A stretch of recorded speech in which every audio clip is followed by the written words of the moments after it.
टकला भाई ने कर दिया है कमाल, इंग्लैंड के बैटर को चुटा दी है धूल। और जो दूसरी जानिब हुआ है इंडिया के साथ अपने ही होम ग्राउंड, अपने ही स्टेडियम बेंगलुरु में, जो न्यूजीलैंड ने जो चाल खेली है उनके साथ, कि इंडिया जो है इस वक्त खून के आंसू रो रहा होगा कि भाई ये हमारे के साथ क्या हो गया है।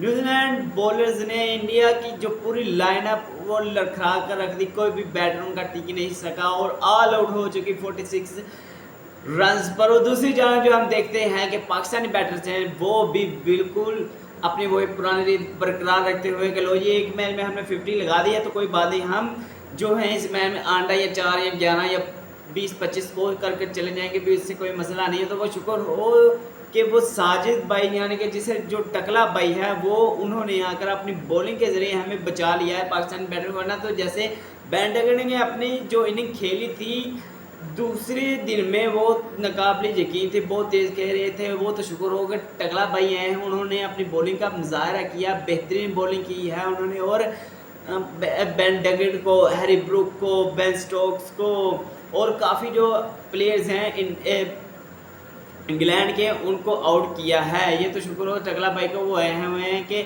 हमें कुछ अच्छा देखने को मिला है, वरना इनके जैसे करतूते हैं ना कि बस हार नहीं है हमने बस। लेकिन शुक्र है वो टकला भाई हैं, उन्होंने अपनी बॉलिंग का मुजाहरा किया और जो है कमाल की उन्होंने बॉलिंग किया। ऐसे ग्रेशन ही इंग्लिश बैटर के आगे ऐसे इंग्रेशन दिखाए हैं कि मैं कहता हूँ कि इंग्लिश बैटर जो है ना वो उनकी ग्रेशन देख कर ना फ्लॉप हो गए होंगे, कि एग्रेशन की तरफ देखते ही वो डर गए होंगे कि भाई हम नहीं इनसे बचने वाले, ठीक है, और हमें ग्रीज से आउट ही हो जाना चाहिए, ठीक है। इतनी उसकी जो बॉल है वो टर्न हो रही थी पिच के ऊपर साजिद खान की, ठीक है। और क्या कमाल की उन्होंने बॉलिंग की है, 7 आउट कर 111 रन दिए हैं साजिद खान ने। कमाल की बॉलिंग उनकी तरफ से देखने में मिली। दूसरी जान जो उनके दूसरे हैंड पर लगे हुए नुमान ने भी अच्छी बॉलिंग का मुजाहरा किया है और उन्होंने भी 4 विकेट्स निकाली हैं, ठीक है।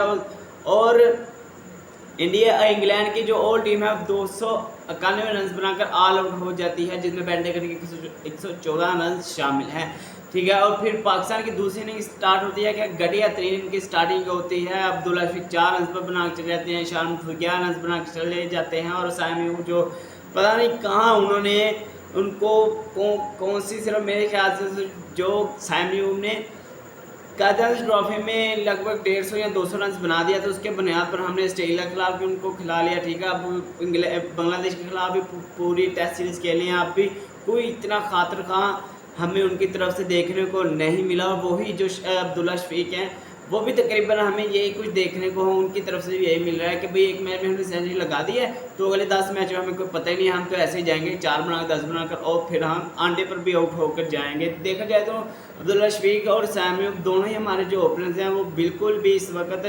परफॉर्मेंस टेस्ट क्रिकेट के हिसाब से परफॉर्म नहीं कर रहे, ठीक है। अब्दुल्ला शफीक चले कदरे बैटर है, वो रन्स कर लेते हैं, लेकिन उनकी जो बैटिंग तसलसल वो भी बिल्कुल अच्छा नहीं है, क्योंकि अगर वो एक टेस्ट मैच में 100 कर लेते हैं, ठीक है, अगले 10 मैच उनका भी पता नहीं होता कि उन्होंने करना क्या। वही सामियूब हैं, वो सामियूब तो अभी इतनी देर भी नहीं हुई उन्हें टेस्ट या डोमेस्टिक भी इतनी नहीं खेले कि जो हम जिसकी बुनियाद पर हम टीम ने रखा हुआ है, ठीक है। मुझे समझ ही नहीं आ रहा कि उन्हें हमने क्यों रखा। हमारे पास जब फ़खर जमान है उनसे भी अच्छा हमारे पास बैट्समैन है फ़खर जमान, उनको हमें चांस देना चाहिए कि वो टेस्ट क्रिकेट में आएँ, अपने आप को दिखाएं। बल्कि हमने तो पिछली सामने उनसे एक ज़ाती पता नहीं कौन सी एक दुश्मनी निकाली है, जो बाबर के हक में उन्होंने ट्वीट किया था, उस पर ही पिछली ने रिएक्शन ले लिया कि भैया ये क्यों, आपने किस वजह से बाबर के हक में ये ट्वीट कर देने, ऐसा चल रहा है हमारे बोर्ड में। तो सामियूब भाई आप प्लीज़ यहाँ तो खुद को बेहतर कर लें, यहाँ आप खुद ही कह रहे हैं कि भाई मैं जो है वो साइड होने लगा हूँ, मुझे अभी टेस्ट क्रिकेट नहीं खेलनी, मुझे अपना अभी फोकस जो है डोमेस्टिक की तरफ लेकर जाना है, मैंने अभी खुद को बेहतर करूँगा और फिर इंशाल्लाह ताला मैं टीम में वापस आऊँगा टेस्ट क्रिकेट में, ठीक है। मेरे ख्याल से सामियूब भाई आपको ये कह देना चाहिए, क्योंकि आपको टेम्परामेंट ही नहीं है कि आप टेस्ट क्रिकेट अभी खेल सकें, ठीक है। और फिर साउशकील आते हैं, वो भी 32 के 33 रन बना कर चले जाते हैं, ठीक है। रिजवान भी 23 रन बना कर चले जाते हैं। और जो हमारे सलमान अली आगा हैं, मुझे समझ नहीं आ रहा है कि हम उनको इतनी दूर क्यों लेकर जा रहे हैं। इतने हमारे इतना अच्छा बैटर है वो हमारे पास कि वो आता है, ठीक है, जिस नंबर पर वो आता है 7वें 8वें नंबर पर वो आता है खेलने के लिए, ठीक है, और टेल एंड के साथ उसने खेलना होता है, वो होता है टेल एंड के साथ खेलता है और 50 या सेंचुरी बना के चला जाता है, ठीक है। तो हमें ऐसे प्लेयर्स को आगे लाना चाहिए, ठीक है, और ना कि हमें पीसीबी को चाहिए कि ऐसे प्लेयर्स को आगे लेकर आए, ना कि वो जो उनके मनपसंद हो, ठीक है, जो आकर वो आप समझ लेना कि वो जो करते होते हैं उनकी सारी जो है हाँ में हाँ, और जो उनकी लोहे खाओ पलाओ माल है तो इसको हम आगे रखेंगे। पीसीबी को ऐसा बिल्कुल टैलेंट को आगे लाना चाहिए, ठीक है। जैसे हमने कामरान गुलाम को चांस दिया है ना कि वो आकर आए और आकर अपना जो है वो अपना आप दिखाएं, क्रिकेट खेलें, ठीक है। उन्होंने प्रूव किया है, पहले इनिंग में उन्होंने सेंचुरी, डेब्यू में सेंचुरी लगाई है। आकर वो कहाँ से उठाया? डोमेस्टिक में से आपने उठाया ना। 14 साल वो डोमेस्टिक में धक्के खा रहा था कामरान गुलाम, आपने उसको उठाकर लेकर आए इधर, तो उसने अपना आप थोड़ा ज़ाहिर किया, ठीक है। अब ये ना हो गया उसने अगर वो दूसरे इनिंग में 23 रन बनाकर आउट हो गया, लो जी ये नहीं चलने वाला, उन दिनों बाहर कटो।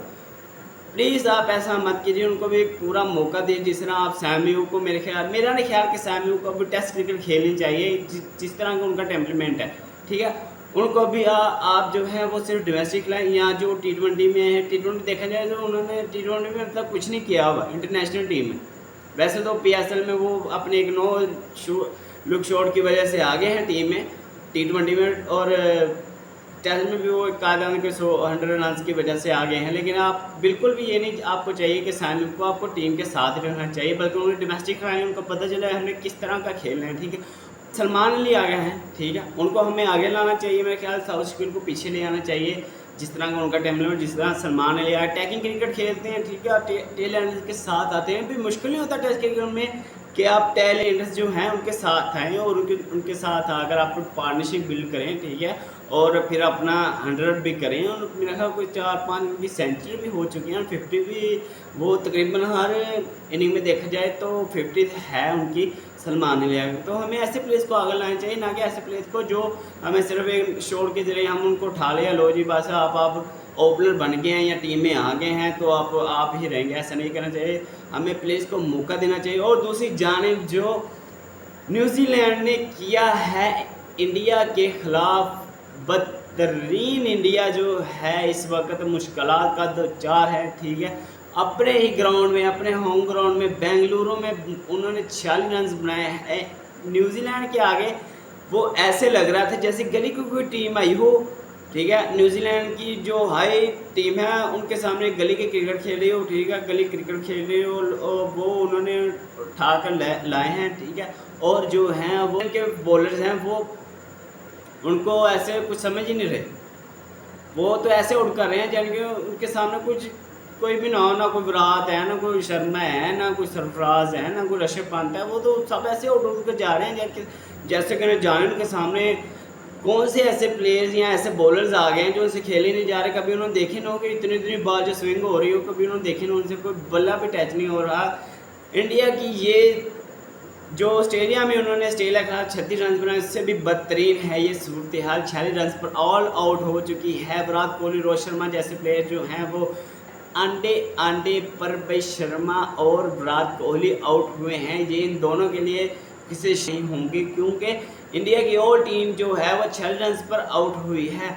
अब देखना ये पड़ेगा कि क्या इंडिया इस मैच को टफ कर सकता है कि नहीं, क्योंकि ये जो बांग्लादेश के खिलाफ उन्होंने छोटे छोटे बच्चे बुला लेते हैं खेलने के लिए, ठीक है, और जो उनके खिलाफ हो जी हमने तो T20 में लगा दिया 300 रन का टारगेट, ठीक है, आप देख लें हो गया आपका 300 रन, ठीक है। अब तो न्यूजीलैंड के खिलाफ आपकी टीम जो है वो 50 रन मुकम्मल नहीं कर सकी, तो आप जो हैं वो बच्चों के खिलाफ ही खेल सकते हैं, ठीक है, बच्चों के खिलाफ ही जो 300 रन बना सकते हैं, ठीक है। इंडिया की ऐसी टीम हो चुकी है, ठीक है, अपने वो उनके पीछे भी माशाल्लाह होती हैं, ठीक है, कि जहाँ सिर्फ बैटर जो है ना वो अपने छक्के दिखा सकते हैं, बॉलर अपने सिर्फ जो है ना वो अपनी कवर बना सकते हैं। लो ये हमने कवर बना दी है तो इसके ऊपर जो बैटर है वो छक्का लगाए जा रहे हैं और इस तरह से 300 रन बन जाते हैं, ठीक है। न्यूजीलैंड के बॉलर उन्होंने कमाल कर दिया है, इंडिया के प्लेयर्स को आउट ऑफ क्लास करके रख दिया, ठीक है। इंडिया के प्लेयर्स को बिल्कुल भी समझ नहीं आ रहा था कि हम किस तरह से खेल लें, और इंडिया की ऑल टीम जो है वो 46 रन पर आउट हो चुकी है। और पाकिस्तानी जो बैटर्स हैं उन्होंने कोई अच्छा परफॉर्म नहीं किया, इस पर मैं एग्री करूँगा। पाकिस्तानी बैटर को अपनी कारकर्दगी बेहतर करनी चाहिए और सलमान आगा को मेरे ख्याल से आगे लाना चाहिए, आगे किसी पोजीशन पर उनको सेट करना चाहिए। इस तरह के टैलेंट को हम ज़ाया बिल्कुल भी नहीं, आगे भी बहुत सारे हम टैलेंट ज़ाया कर चुके हैं, ठीक है। मेरी तो पीस से ये गुजारिश होगी सलमान अली आगा को आगे लाया जाए, उनको आगे खिलाया जाए। अटैकिंग क्रिकेट खेलते हैं, बड़े अच्छे बैट्समैन हैं, ठीक है। और अगर मेरी आप लोगों को ये वीडियो अच्छी लगी हो तो वीडियो को लाइक और चैनल को सब्सक्राइब ज़रूर कर दें, ताकि मैं आप लोगों के लिए ऐसी और वीडियोज़ बना कर लाता रहूँ। तब तक के लिए मैं आप सब लोगों से इजाज़त चाहूँगा।